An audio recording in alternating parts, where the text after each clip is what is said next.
Hey, what's up, guys? Oh man, I know I cover a lot of the horror stuff, and occasionally the science fiction stuff, with Infinity magazine from the guys who do the Dark Side. But this, this is always, this might be maybe the best overall film magazine that comes out. I think it's a joint British-U.S. one, but it's pretty British. Most of the writers seem to be British, and I don't, every issue is just, packed with tons of information, tons of photos. They go real deep into the films, and you always get some horror stuff in there though, particularly the Hammer stuff, but even other ones. And of course, when I saw this, I'm like, I think I saw this on television when I was younger. Young Winston, Richard Attenborough. Oh boy. Oh, now, what I'm going to do in this video, because I'm a nuanced person. Obviously, I am. I my views on Winston Churchill, but I want to cover essentially the film with no judgments on the person involved, because it's irrelevant. As Varg would always say, this is really irrelevant in this context. Interesting, the editorial here dealing with get physical media. They're telling you get physical media. Like the woman here, um, she said he was getting a Blu-ray player, and the young woman said there's no one in her life uses DVDs or Blu-rays anymore. And he mentions of course, the nose diving in sales. He mentions also like Kino Lorber. They lose money on a lot of titles. They count on making their profits up by, certain strong, certain key titles.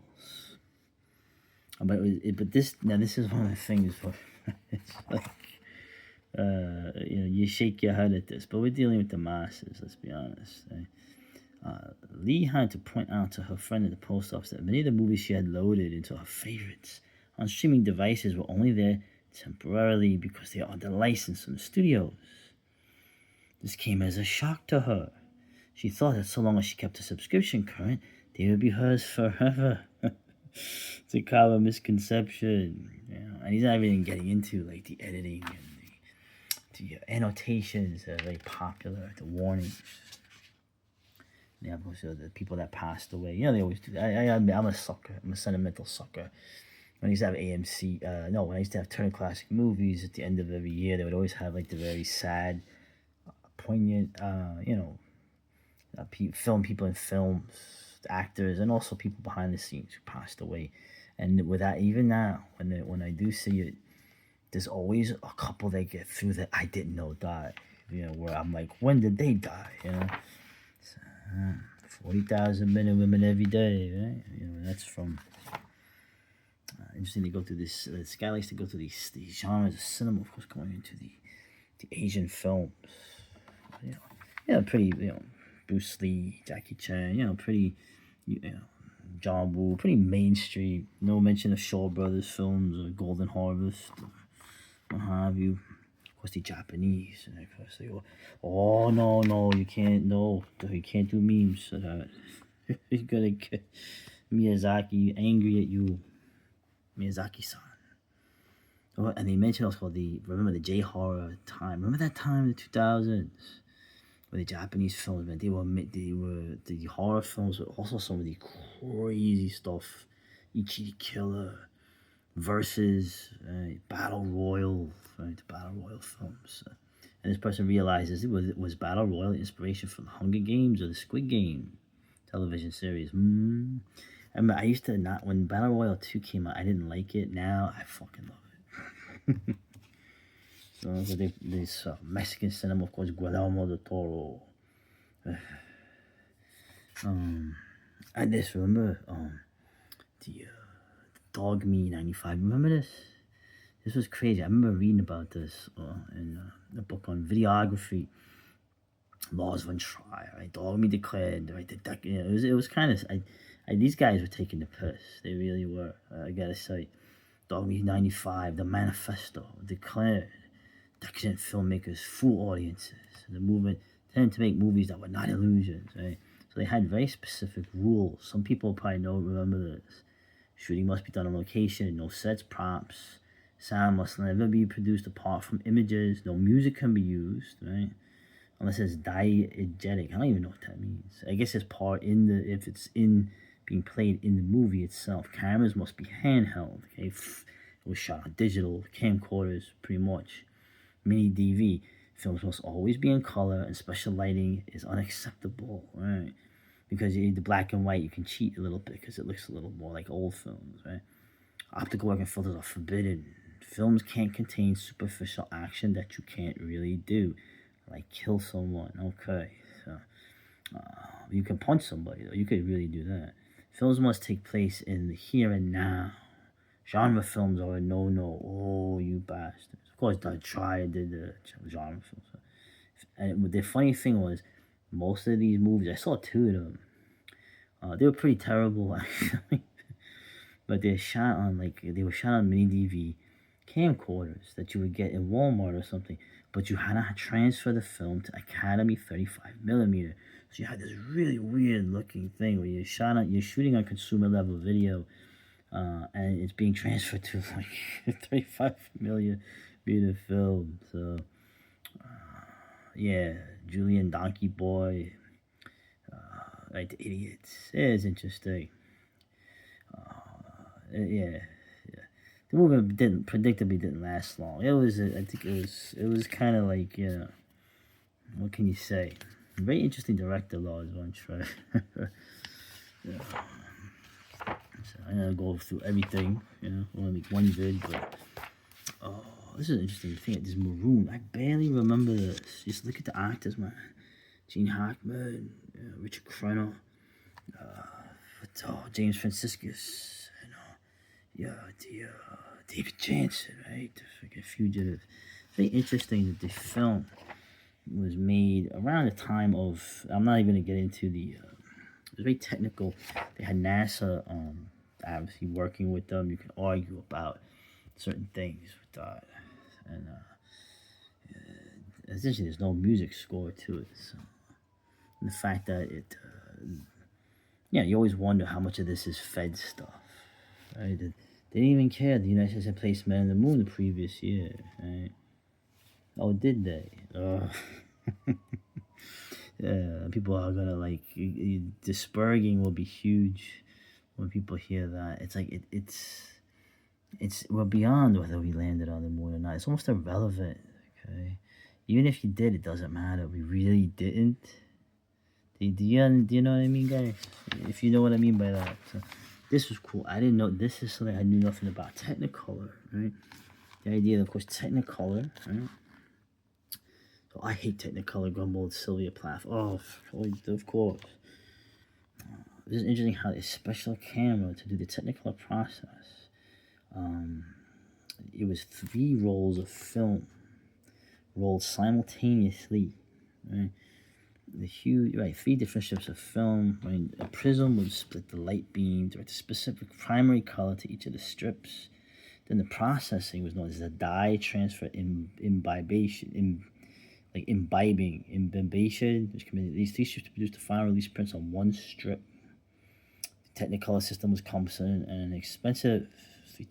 Used 3 times as much celluloid, obviously, as monochrome photography, which is black and white. Of course, it needed a lot of lighting, but they all needed a lot of lighting back then because the film stock was right. Remember, I used to know this stuff slow or less sensitive, and so we could add like $100,000 to the budget. But I mean, come on, man! When you look at a Technicolor film, it is like amazing. I mean, it really is. To say lush and almost like otherworldly, almost like a painting coming to life, right? But the Death Knell came in the 50s. Eastman Kodak came up with a single strip Eastman color. Now, there's always still debates about whether Eastman color was really better. But, it was just interesting looking at the... who's that? She's cute. Interesting, too, because Technicolor, they developed this. So obviously, they had to have, they were very involved. They were almost like another partner in the film. So the Godfather Part 2, right, was the last Hollywood film to be processed by Technicolor in the U.S. And today, the interest is mainly historical. The majority of films are now shot with digital cameras. Isn't that ironic? When we were making a little backyard, camcorder horror.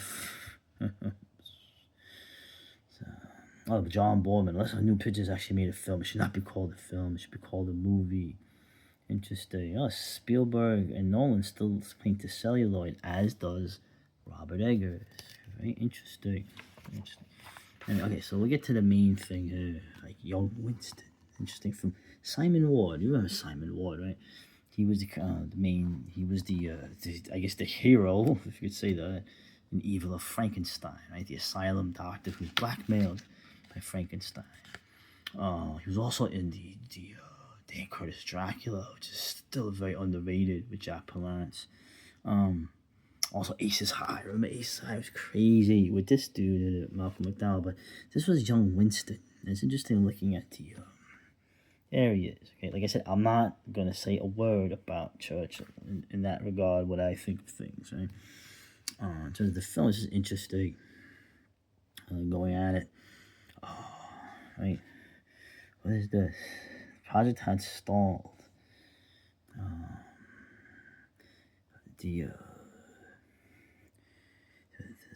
Churchill looked for suitable talent to bring the story to the screen. Didn't know what prompted the former conservative prime minister to seek out blacklisted exile for the McCarthy anti-communist witch hunts. The witch hunts. I love that. Carl Foreman. Guns of Navarone. Remember the Guns of Navarone? Foreman was forced to testify before the House of Un-American Activities. He had been a member of the Communist Party in his youth. No way. How this guy would be a communist? No way. So, of course, remember how the original House of Un-American Activities had been formed to go after very different people 5 years earlier, if you remember. So, but that was okay. Of course, Richard Attenborough, the one-time communist. All right, I really get off there. And Richard Attenborough, yeah, if I remember, he was an actor as well. So, and I never saw Oh, What a Lovely War. I should really see that. But the production was interesting here. They filmed it in Wales, and they filmed it in Morocco. Wales was filming it, remember, in the Boer War, and South Africa. And interesting too, talk about interesting filming systems. One of the problems in the delays, director photography's color flex system. What is this? A light box gizmo fixed over the lens of the Panavision camera. Turpin told the Cinematographer magazine, "I want to discover a method of obtaining a period photographic effect which result in the finished product looking like a moving oil painting." That is a very interesting idea. I would need to see this again just to see that effect. And oh yeah, remember this? The Luger, the stock to make it a carbine. And also, it's fascinating reading about it. Simon Ward, of course, he more on that later. He goes, of course, from the Boer War. He escapes from the Boers. Thank God he escaped. And of course, remember the Battle of Omdurman, right? Lord Kitchener. Remember that dude? And it's funny, but historically, the gruff, 6 foot tall Kitchener was played by an actor 5'3". So they filmed him on a horse. It's just interesting. Robert Shaw, right? It was his father, remember? His mother was an American. And Bancroft, very interesting. Of course, his father slowly goes mad, but they hide it from everyone. He goes mad from syphilis. I keep mentioning the turn of the century, the syphilis, the specter of syphilis, which was tragic enough, but also the implication was that the person getting it, man or woman, had cheated on their spouse. And everyone forgets too that the spiked helmet was not only the Germans, the British had the spiked helmet too at some point. Anyway, very interesting. The fin de soleil women, they to me, they look the best. Yeah. Yeah, I'm gonna have to do a part two. I couldn't get away. There's too much good stuff in here. So, and Dickie, he called him Dickie. I don't know. I mean, I don't know too much about Attenborough's personal life. A gentleman should not discuss such things. And look at all the actors in this. My Ed Woodward, Robert Hardy, I remember him. Jane Seymour, Patrick McGee, dude, Anthony Hopkins as David Lloyd George. Interesting. And also the speeches, of course, he gave as young Winston. Yeah. uh, I definitely want to see this film, man. This kind of filmmaking you had back in the day, like historic. You can't make movies like this. And then I'll just end this real quick with Simon Ward. I wasn't gonna hack in Hollywood. I didn't look right for American movies. I would have ended up playing depressed gay Marquis. My nose was not big enough. Your nose was not big enough for Hollywood. You must be joking. So, yeah, Zulu Dawn. That's right. He was in that too. Of course, I mentioned the horror stuff he was in, but I didn't know this until he suffered brain damage following a street attack in 1987. That's it's fucked up. I got jumped in 87 too, but I was a lot younger. In a totally different city. He died in 2012. That's right. I remember he did pass away. Anyway, rest in peace, man. And look at all, once again, the promotional stuff, right? In different countries, look at the Japanese poster. The Italians always like to make painted original art for their posters. I kind of like that. Anyway, went too long. I gotta do a part two.